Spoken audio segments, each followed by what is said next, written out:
Nanawagan si dating Congressman Mike Defensor kay Ombudsman Jesus Crispin Remulla na bigyan ng proteksyon si Orly Guteza, ang dating sundalo na nag-ugnay kay dating House Speaker Martin Romualdez sa flood control scandal.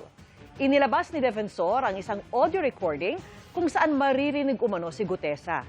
Sinabi ng boses sa recording na kinunan siya ng video at pilit pinabasa ng isang pahayag na hindi raw niya gawa at hindi totoo. Kapalit daw nito, mawawala ang kaso laban sa kanya. Sinabi doon, number 1, inibang affidavit at ang sinasabi na bayaran ka ni Marcoleta at ni Defensor.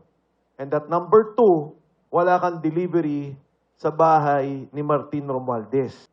Sana naman, again, apila kay Ombudsman Boying Remulla, bigyan ng protective custody, hanapin at bigyan ng pagtatanggol, seguridad, si Sergeant Guteza at ang kanyang pamilya. Kasama na yan sa mga diskusyon dito.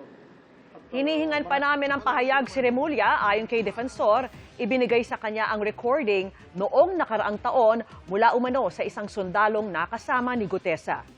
Hindi tiyak kung nasaan si Guteza sa ngayon.